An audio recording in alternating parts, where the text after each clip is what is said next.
नमस्कार दोस्तों, स्वागत है आपका हमारे यूट्यूब चैनल में। हम यहाँ पे बात करेंगे आज हिंदी साहित्य डे 5 में रासो साहित्य पे। और रासो साहित्य आदिकालीन काव्य परंपरा का बहुत ही महत्वपूर्ण भाग है, जहाँ से सामान्य अर्थों में अगर हम देखें तो कम से कम 1 से 2 प्रश्न हमें हर एक परीक्षा में अवश्य मिल जाते हैं किसी भी प्रकार से। तो इस तरह से हम इस साहित्य की चर्चा करेंगे। और जहाँ पर हम बात हिंदी साहित्य की करते हैं तो उस हिंदी साहित्य में शुक्ल जी ने रासो काव्य का ही एक रचनाकार या रासो काव्य को ही हिंदी का प्रथम काव्य और प्रथम रचनाकार के रूप में स्वीकार भी किया है। तो इस तरह से हम प्रारंभ करेंगे। तो हिंदी साहित्य में इस परंपरा से हम मान के चलते हैं कि हिंदी भाषा के काव्य लेखन का, साहित्य लेखन का प्रारंभ हो जाता है। तो इस सेशन में आपको जो महत्वपूर्ण बिंदु मिलेंगे, DSSB, RPSC, TGT, PGT, net, JRF सभी परीक्षाओं में जुड़े हुए एक महत्वपूर्ण जो बिंदु हैं उनको हम आपको से अवगत कराने का प्रयास करेंगे। चलिए प्रारंभ करते हैं बिना कोई समय गंवाए हुए। परमाल रासो, अगर हम रासो परंपरा की बात कर रहे हैं तो इस ग्रंथ का महत्वपूर्ण योगदान है। तो इसमें हम चर्चा करेंगे रासो काव्य परंपरा के अंतर्गत जो रासो है, ये रासो कई सारी तथ्यों से निकल करके आया है। कहीं इसे राजसूय कहा गया, कहीं इसे रासक कहा गया, कहीं पे इसे रास कह करके भी हम संबोधित कर सकते हैं, ठीक है। और रासो, इन सभी तथ्यों से, इन सभी अर्थों में हम इसे जानते हैं। और इसी में एक रासक छंद का भी नाम आ जाता है और इस रासक छंद में 16 मात्राएं होती हैं। तो इस तरह से हम इस रासो शब्द को इवेल्युएट कर सकते हैं। परमाल रासो को अर्ध प्रमाणिक रचना किसने माना? जैसे हम पिछले कई सारे सेशन जो है जिनमें हम बात कर चुके हैं कि अर्ध प्रमाणिक यानी एक बीच का रास्ता निकालने वाला, जो बीच का रास्ता निकालने वाला या सामंजस्य स्थापित करने की जो बात है, जहां पर जो विवाद हैं उन विवादों से बचने के लिए कुछ एक ऐसा रास्ता भी निकाला जाए जिससे हम उसको स्वीकार भी कर सके। तो इस तरह के जो कार्य क्षेत्र है वो सारे कार्य हमारे महत्वपूर्ण साहित्यकार यानी रचनाकार हजारी प्रसाद द्विवेदी जी के द्वारा किया गया। तो ये जहां पर इस तरीके के बीच की कड़ी, अर्ध प्रमाणिक या इस तरीके की बातें आएंगी तो वहां पर हम हजारी प्रसाद द्विवेदी जी का नाम लेंगे। तो ये आपको ध्यान में रखना है। आगे बढ़ते हैं, हम अगली रचना की बात करेंगे कि संदेशा पिन साहिबा पाछो फिर न देह, पंछी घाला पिंजरे छूटड़ रो संदेह। इसके महत्वपूर्ण तथ्य की चर्चा करेंगे। बी ऑप्शन इसमें सही उत्तर के रूप में रहेगा। ये आपको महत्वपूर्ण पंक्ति है, ये ध्यान रखनी है। खुमान रासो जो है वो दलपति विजय के द्वारा लिखा गया एक महत्वपूर्ण रचना है, दलपति विजय। और जब हम रामचंद्र शुक्ल जी की चर्चा करेंगे तो शुक्ल जी ने 3 प्रकार के खुमान नाम के रचनाकार की चर्चा की है। तो 3 खुमान की चर्चा की है, तो हर एक के बारे में वो बताते हैं। तो इस तरह से उसमें हर एक का समय अवधि जी है वो भी परिवर्तित है। लेकिन कुल मिलाकर के अगर हम देखें तो हम इस रचना को प्रथम रासो काव्य भी कह सकते हैं। ये भी ध्यान रखना है आपको कि हिंदी का प्रथम रासो काव्य कौन सा था, तो खुमान रासो है। बहुत इंपॉर्टेंट बिंदु पे हम चर्चा कर रहे थे। खुमान रासो की प्रमाणिक प्रतियां संग्रहित की गई। ये प्रमाणिक प्रतियां कहां पे संकलित है? हमारे पास में विकल्प है पुणे, जयपुर, दिल्ली और भोपाल। इसमें पुणे संग्रहालय जो है ये आपको ध्यान रखना है, ये महाराष्ट्र में उपस्थित है और महाराष्ट्र में ही इसकी प्रतियां जो हैं वो महत्वपूर्ण रूप से सुसज्जित हैं, रखी हुई हैं। आगे बढ़ेंगे, हम 4 नंबर प्रश्न की चर्चा करेंगे। कैमास वध किस रासो के अंतर्गत आता है? तो कैमास वध की अगर हम चर्चा करेंगे तो वह पृथ्वीराज रासो के अंतर्गत आता है। डी ऑप्शन बिल्कुल ठीक होगा। कैमास वध पृथ्वीराज रासो के अंतर्गत आएगा। पृथ्वीराज रासो की अगर हम चर्चा करें, बहुत महत्वपूर्ण रचना इसकी मानी जाती है। ये 4 भागों में मानी जाती है। एक तो पहला भाग था वृहद, इसके बाद में जो दूसरा ग्रंथ आता है लगभग ये इसमें कितने छंद थे? 7000 छंद माने गए। दूसरी जो रचना थी उसमें लगभग आपको मिलेंगे 3600 छंदों के आसपास। तीसरी रचना की चर्चा करें तो यहां पर लगभग 2000 के आसपास में छंद रखे गए हैं और चौथा जो है उसमें 1300 छंदों में उसको माना गया है। और इसी रासो को हम अति लघु रासो कह सकते हैं। अति लघु रासो के रूप में हम इसे नाम दे सकते हैं। तो और इसी को विशेषतः प्रमाणिक भी कहा गया कि इसमें जो है रचना में जो काट छांट की गई है वो कम से कम की गई है। तो ये आपको ध्यान में रखना है। पृथ्वीराज रासो बहुत महत्वपूर्ण काव्य ग्रंथ है और ये चंद कवि के द्वारा लिखा गया। हम चंद कह सकते हैं या फिर हम चंदर बरदाई कह सकते हैं, दोनों ही। तो ये उनके सखा भी थे चंद्र बरदाई पृथ्वीराज रासो के, और उनके राजकवि के रूप में, दोनों ही रूपों में इनका नाम आता है। आगे बढ़ेंगे, अगले प्रश्न की चर्चा करेंगे। हमारे पास में जो महत्वपूर्ण तथ्य है वो पृथ्वीराज रासो से जुड़ा हुआ ही है और इसमें कहा गया कि शुक और शुकी के संवाद में इसे किस रचनाकार ने बताया। शुक मतलब होता है यहाँ पे तोता, तो शुक और शुकी के संवाद के रूप में किसे ने इसे बताया। बी ऑप्शन बिल्कुल ठीक होगा। हजारी प्रसाद द्विवेदी जी इसे शुक और शुकी के संवाद के रूप में इस रचना को अभिव्यक्त करते हैं। 6 नंबर प्रश्न की ओर बढ़ेंगे कि 1252 महारी जेठ बदी नवमी बुधवार नाल रसायन आरंभ गई भय शारदा तुठ ब्रह्म कुमार। और इस रचना के लिए डी विकल्प बिल्कुल ठीक होगा। कौन सा विकल्प ठीक होगा? बिल्कुल डी विकल्प सही होगा। और ये इसकी 1252 महार, तो 52 इससे स्पष्ट होता है कि यह विक्रमी संवत 1212 में लिखा गया। जेठ बदी नवमी बुधवार, यानी बुधवार को जेठ की नवमी में इस रचना का लेखन किया गया, तो इसलिए इसको हम देख सकते हैं कि यह 1212 में है। महत्वपूर्ण ग्रंथ है। रासो काव्य परंपरा में पृथ्वीराज रासो और बीसल देव रासो ये 2 इंपॉर्टेंट ग्रंथ के रूप में रखे गए हैं। इनका जो शिल्प है, इनकी जो कथा संवेदना है, इनका जो लेखन शैली है, वो सब आदिकाल के लिए एक धनी परंपरा के रूप में सामने आता है। आगे बढ़ेंगे, हम 7 नंबर प्रश्न की चर्चा करेंगे और हम इसमें रासो साहित्य की प्रवृत्तियों की चर्चा करेंगे। यहाँ पे हम पूरे आदिकाल की प्रवृत्तियों की चर्चा नहीं कर रहे, रासो साहित्य की प्रवृत्तियों की चर्चा कर रहे हैं। यह साहित्य मुख्यतः राव, भाट या हम तीसरा नाम दे सकते हैं चारण, राव, भाट या चारण कवियों के द्वारा रचा गया। बिल्कुल ठीक, इसमें कोई संदेह नहीं कि यह प्रश्न गलत है। रचनाओं में वीर और श्रृंगार रस की प्रधानता मानी गई। ठीक, बिल्कुल सही। रचनाएं और समयकाल प्रमाणिक है, इस पे बाद में बात करेंगे। डिंगल और पिंगल शैली का प्रयोग हुआ। हमने इसमें बताया कि ब्रज अपभ्रंश के साथ मिली हुई है और इसमें बताया कि इसमें राजस्थानी मिली हुई है और यहां पर ब्रज मिली हुई है, तो यह भी भाषा बिल्कुल सही है। ये पूरे आदिकाल की प्रवृत्तियों के रूप में भी है और इसमें भी इसका नाम आता है। लेकिन ये जो प्रमाणिकता है, यहीं पे बस मात खा जाते हैं हम। अगर रासो काव्य की प्रमाणिकता की चर्चा करें तो ये प्रमाणिकता सदैव संदिग्ध बनी रही। पृथ्वीराज रासो की रचना प्रकाशित हो रही थी और उसी समय एक पृथ्वीराज विजय नाम की एक महत्वपूर्ण ग्रंथ मिल जाता है और उसका प्रकाशन, संपादन बीच में ही रोक दिया जाता है। तो इसकी घटनाएं, ऐतिहासिकता, ये प्रमाणिकता की कोटि में उतना उच्च स्तर पर नहीं आता, इसलिए ये प्रमाणिक नहीं, अर्ध प्रमाणिक कह सकते हैं, जैसा कि हजारी प्रसाद द्विवेदी ने कहा।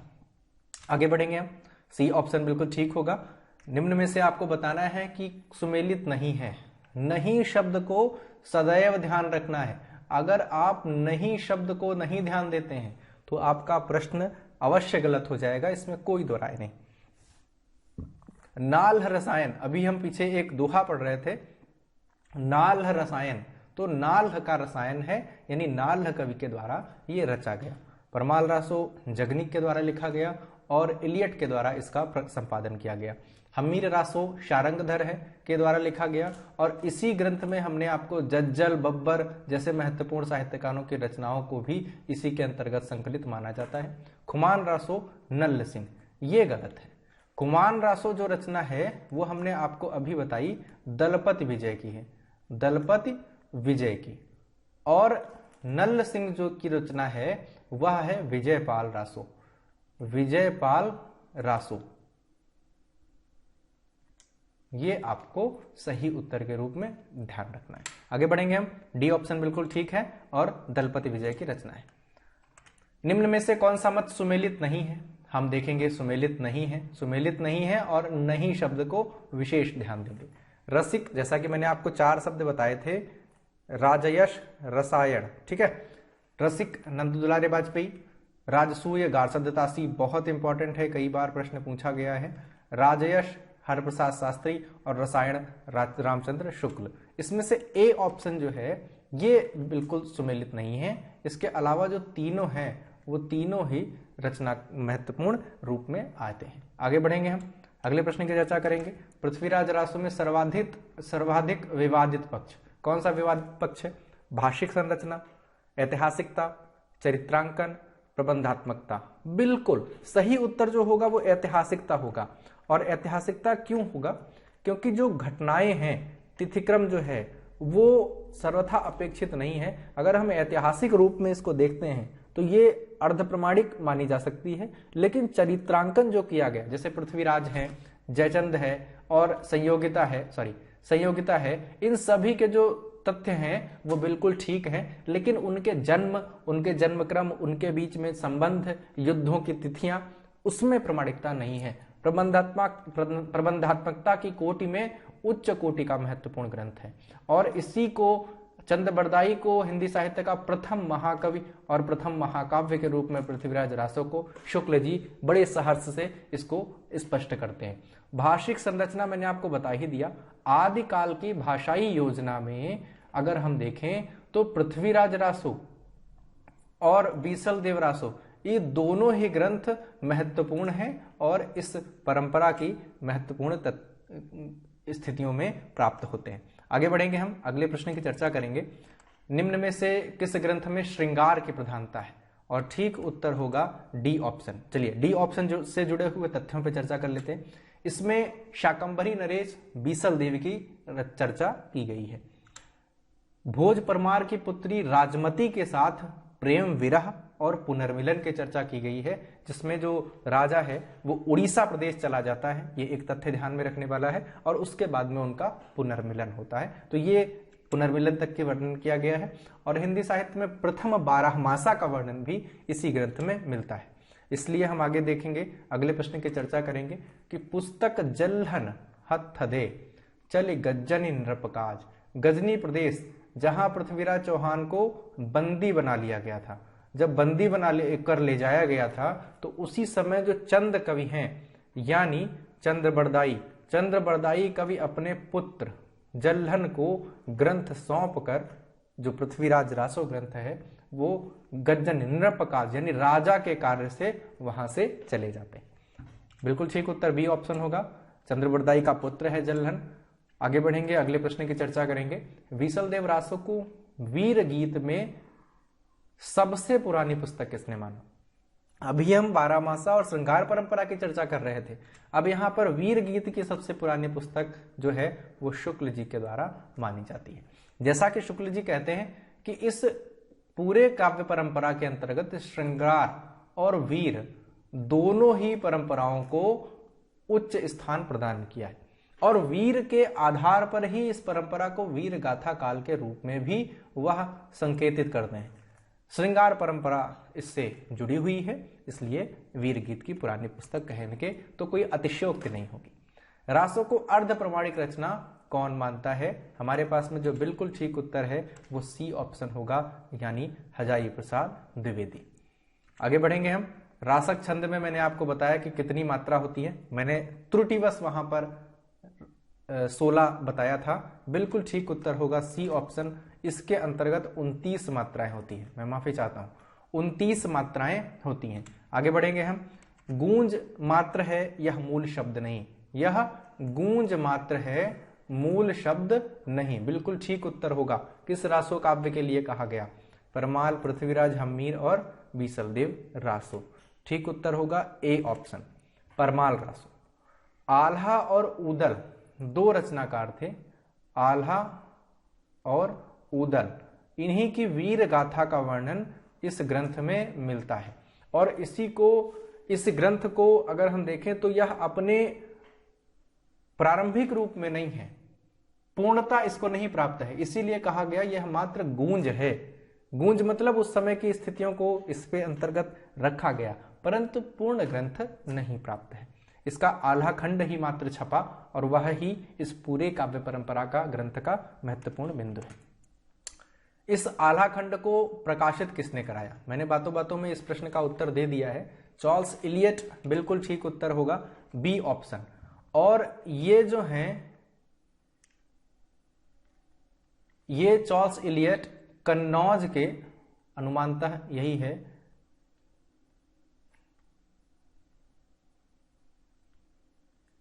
आसपास के क्षेत्र में पाए जाते हैं, यानी उनका जो कार्यक्षेत्र रहा, और इन्हीं के द्वारा इस ग्रंथ का संपादन किया गया, जो उस समय तत्कालीन कलेक्टर के रूप में जाने जाते हैं। आगे बढ़ेंगे, अगले प्रश्न की चर्चा करेंगे। बुद्धिरासो किस रचनाकार का ग्रंथ है? एक तो ग्रंथ है बुद्धिरासो, दूसरा ग्रंथ है बुद्धिरास। ये दो ग्रंथ हैं, आपको ध्यान देना है। जब रास ग्रंथ आएगा तो किसी जैनी के द्वारा लिखा होगा, किसी जैन काव्य परंपरा के रचनाकार के द्वारा लिखा गया होगा, और यहां पे नाम आएगा शालिभद्र सूरि, शालिभद्र सूरि। और जहां तक मैंने आपको ये बताया भी होगा, लेकिन जब बुद्धिरासो ग्रंथ आएगा तो ये बुद्धिरासो लिखने वाले जो हैं ये चंद्रबरदाई हैं। चंद्रबरदाई के पुत्र जल्हन हैं, या जल्हन होता या फिर जल्हण होता, दोनों ही एक ही बात मानी गई। हिंदी में सर्वप्रथम 12 मासा किस ग्रंथ से माना जाता है? तो सर्वप्रथम 12 मासा का वर्णन जो है वो बीसल देवरासो ग्रंथ से माना गया है।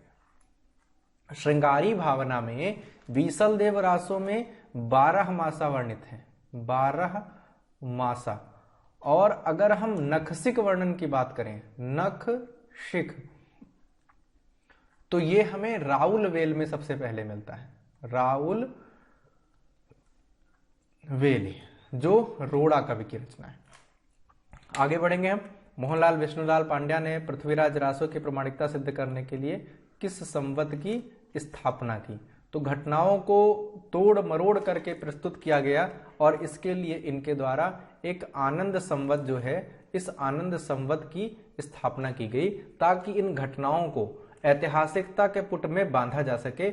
यह प्रयास मोहनलाल विष्णुलाल पांड्या के द्वारा किया गया, ताकि इसकी ऐतिहासिकता को सिद्ध किया जा सके। आगे बढ़ेंगे हम। आलाखंड जो है वर्षा ऋतु में किस क्षेत्र में गाया जाता है? तो वर्षा ऋतु में ये बुंदेलखंडी जो क्षेत्र है, उस क्षेत्र में ही गाया जाता है। वहां के लोक गीतों के रूप में इसकी बड़ी ही प्रधानता है। आगे बढ़ेंगे हम। अगर सी ऑप्शन बिल्कुल ठीक उत्तर होगा। 22 नंबर प्रश्न, पृथ्वीराज को अर्ध प्रमाणिक सिद्ध करने वाले रचनाकार कौन? एक तो हम हजारी प्रसाद को बड़े अच्छी तरीके से जानते ही हैं, हजारी प्रसाद, लेकिन जो विकल्प में हमारे पास उपस्थित भी है, बिल्कुल ठीक उत्तर डी ऑप्शन होगा। हाँ सॉरी, माफ कीजिएगा, हजारी प्रसाद को हम जानते हैं, तो वो तो बिल्कुल उत्तर ठीक होगा, और वो विकल्प हमारे पास में है। लेकिन यहां पर जो हमने आपसे बताया कि इसमें हमें कौन से शब्द पे ध्यान देना है, नहीं शब्द पे ध्यान देना है। वूलर ने पृथ्वीराज विजय नामक ग्रंथ पृथ्वी कश्मीर के आसपास में प्राप्त किया, और उसके बाद में जो 1887-88 के आसपास में इस ग्रंथ का जो प्रकाशन हो रहा था, वो प्रकाशन रुकवा दिया, क्योंकि वो जो रचना है वो वूलर कवि ने जो देखी, वो किसी अन्य कवि के द्वारा लिखी हुई मानी गई, और घटनाएं तिथियां सब कुछ पृथ्वीराज रासो से जुड़ी हुई पाई गई। चंद्रबरदाई को छंद का विशेषज्ञ माना गया। कौन से छंद का विशेषज्ञ माना गया? दोहा जो छंद है वो संपूर्ण आदिकाल का महत्वपूर्ण छंद है, आदिकाल का महत्वपूर्ण छंद है, प्रिय छंद है, और इसे हम दोहा भी कह सकते हैं। इसके अलावा अगर हम इस छंद की बात करें, दोहा की, तो ये अपभ्रंश का भी प्रिय छंद है। आदिकाल पूछे या अपभ्रंश पूछे, दोनों ही तथ्यों पर यह बिल्कुल ठीक होगा, लेकिन सी ऑप्शन बिल्कुल ठीक होगा। चंद्रबरदाई को छप्पय छंद का विशेषज्ञ माना जाता है। 100% मोस्ट इंपॉर्टेंट, आप इसको मान लीजिए। आगे बढ़ेंगे हम। हिंदी का वास्तविक प्रथम महाकवि चंद्रबरदाई को माना जाता है, ये शुक्ल जी ने कहा, इसमें कोई संशय नहीं, बिल्कुल ठीक उत्तर होगा शुक्ल जी। आगे बढ़ेंगे हम। इसमें हमने जो आपको तथ्य बताए वो पृथ्वीराज रासो या रासो काव्य परंपरा में बड़े महत्वपूर्ण थे। परीक्षाओं के दृष्टिकोण से आप इनको बिंदुओं को ध्यान में रखें। अगर आप पीडीएफ प्राप्त करना चाहते हैं तो संपर्क सूत्र हमारे सामने है। लाइक शेयर सब्सक्राइब करते रहिए, बेल आइकन प्रेस करते रहिए। यूट्यूब, फेसबुक, टेलीग्राम, व्हाट्सएप सभी माध्यमों के साथ हम आपके साथ उपलब्ध हैं। धन्यवाद।